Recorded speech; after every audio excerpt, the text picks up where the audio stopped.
Hello, everybody. Always Dizzy here. It's been a little while since I've uploaded a video on YouTube, and in fact, I haven't streamed much lately either. I've been extremely busy with work, just working up a storm. In addition, again, having my usual sore voice, sore throat issues again. Still waiting to see a doctor on that. I'm fine. It's just that streaming or doing anything with talking just really hurts my throat. So taking a bit of break from that. But uploading a video isn't too bad here and there. So as the title suggests, I just registered to the 2023 BC Open. I've been watching this tournament very closely. And I was really on the fence about going or not. But I kind of eventually talked myself into going. And I just finished registering and booking my hotel. So let me take a sip of water. My voice is already going here. Sorry. Alkaline water, hoping that make it less acidic. Anyways, so this year there's a crap load of tournaments around here, and I've already skipped a couple of them because it's expensive. Going to this tournament, the BC Open, is going to cost me about $1,000. Hotel, transportation, food, entry fee, easily $1,000. The hotel alone, it was like $660.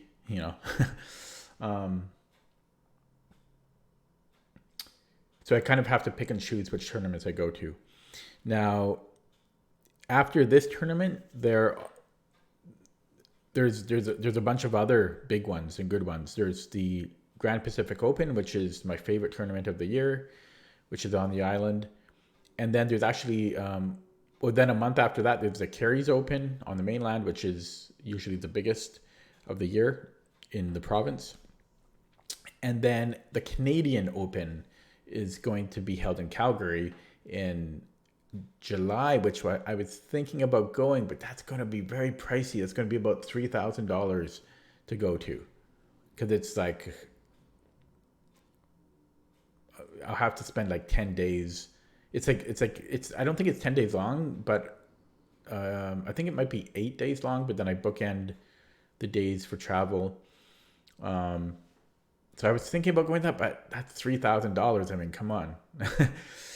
So anyways, that's why I wasn't sure if I wanted to go to this one or not, but I did just register to the BC Open. So with all of that said, let's take a look. So this is the BC Open, and it was initially a $4,000 guaranteed prize fund, but what has happened is so many people have been registering to this tournament. There's like a big chess boom over the world, and here as well, and we're seeing record numbers pre-registration. I'll show you the pre-registration in a bit, but the prize fund has just been slowly increasing, and it's almost doubled now to $7,000. And these are the sections. So it's a classical tournament, 6 rounds. Just as a reminder, the previous tournament I entered was arguably the best tournament I've ever had. I finished in tied for third place in the premier section, and I gained, I think, around 160 points in that tournament to get a new all-time high. I just had, a really good tournament. So for this tournament, and something I'll talk about in a bit, but I'm playing in the under 1800 section, but I'm wondering if I want to actually move up to the premier section, and I'll get back to that in a bit.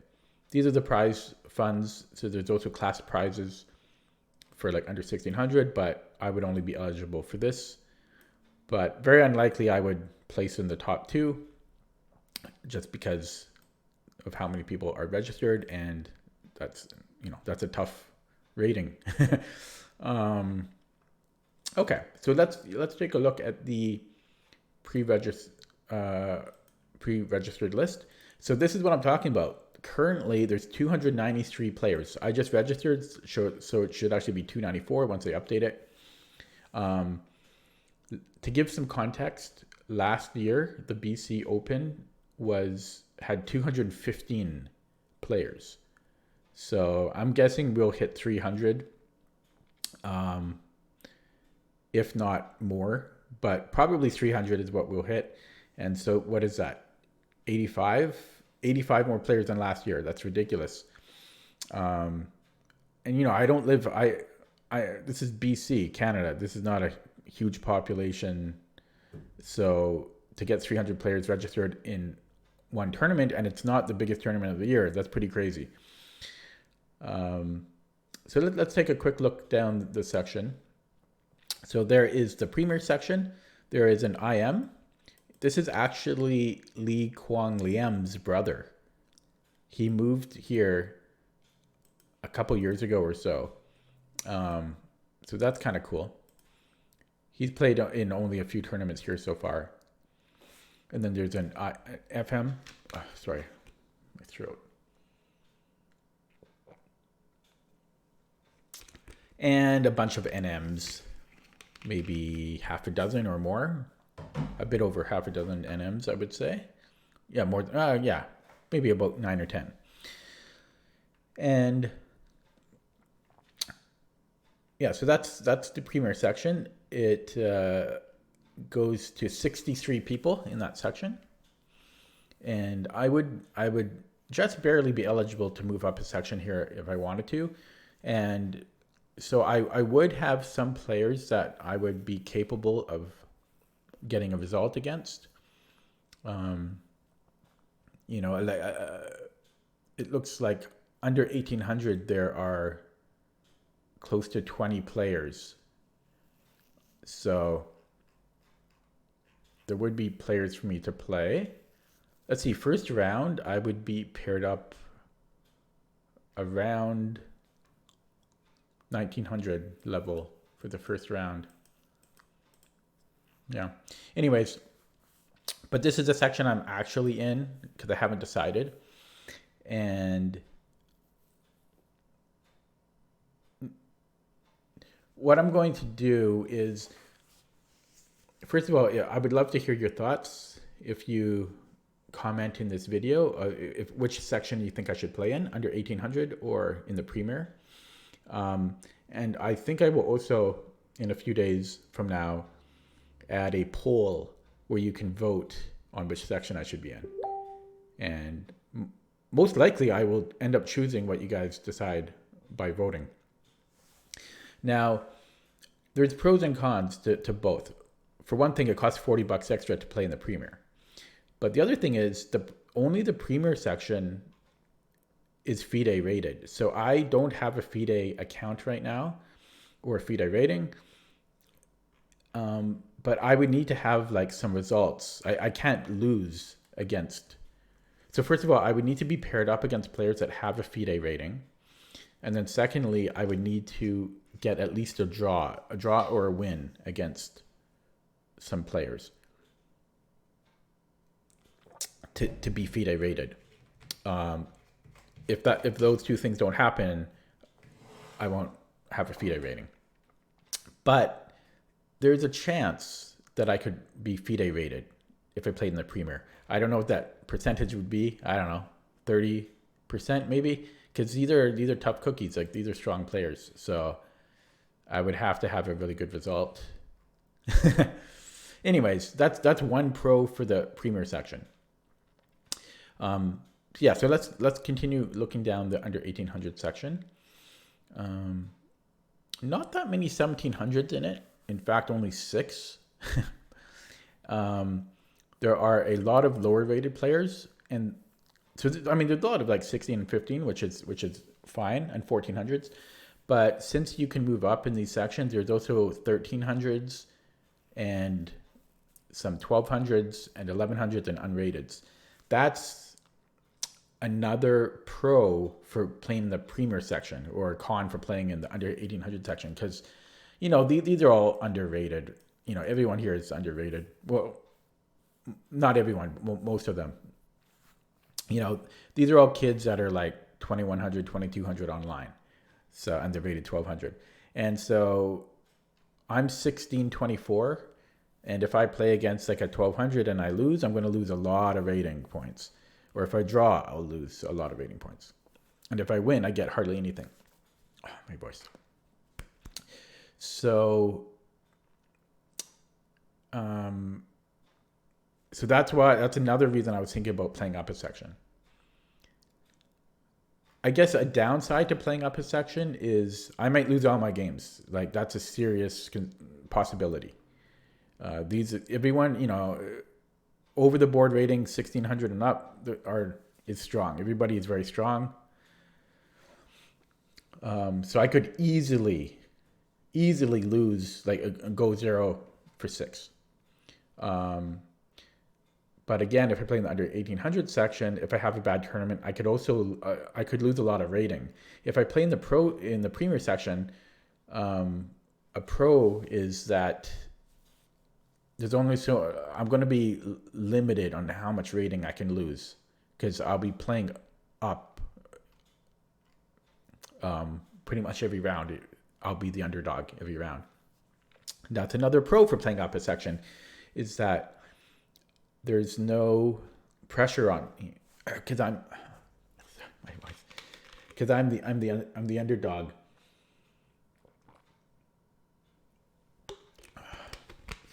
Because I'm the underdog to begin with. So you can kind of tell that I kind of want to move up a section, but I'm also scared. Like, it's also not fun to lose every round. That would feel a little bit silly. I would feel kind of stupid that I played in that section if I lose every game. If I scored, let's say 2 out of 6, I would be satisfied probably. Anything higher than 2 out of 6, I think I would be happy with. Okay, so anyways, that's the under 1800 section. 66 players in that section. Moving down is the under 1400 section. I'm going to start to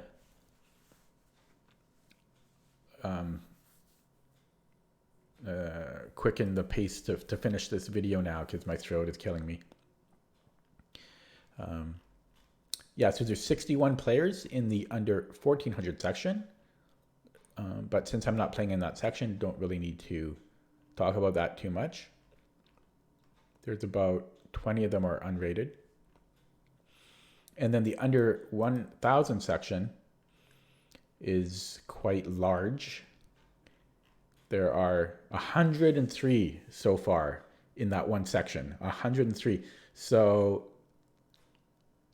and about 30 of them are unrated. There's a good chance that there's going to be a tie a tie for first place, even if with a perfect score, 6 out of 6. There might even be 3-way tie, possibly, with that many players. Yeah, so getting back to here, this is another downside for playing in the Premier, is that if I play in the Premier, I'm guaranteed to not win any prize money, because I would need to have like a, I don't know, 2200 performance rating or something, to over the board performance rating to win anything. So prizes are completely out of the picture there. In the under 1800, but to be fair, in the under 1800 section, it's very unlikely that I would get second place, just because, again, look at how many players are rated above me. I would be the so in this one I would be maybe, so far I would be 15 or 6, no, I would be 17th seed. So again, I would have to have a crazy crazy good performance to get second place or first place. Like it would have to be an insane run. So it's very unlikely I would even get a placement in this section. So why not play in the Premier if I'm not even going to win a prize anyways? And then I'm just going to finish this video with just a quick geography lesson, or just to show you where the tournament is. It's in the usual, one of the usual locations in the circuit near here. So I live on Vancouver Island, so got to take the ferry over to the mainland in Richmond, and it's just over here. I booked a hotel, which is still expensive. It's the cheapest hotel apart from like staying in a hostel, but it still cost me close to $700. Crazy, eh? So anyways, the tournament is here. Yeah, anyways, I guess, did I not tell you when the tournament is? The tournament is from February 18th to the 20th. I will leave a day early so that I'm not rushed with travel. So I will be gone from the 17th to the 20th. So it's coming up very quickly. And of course, I will have my post-round analysis videos when I come back, as well as maybe some other extraneous videos in between to keep things interesting. I know you guys enjoy those. Those are actually also my favorite videos to post.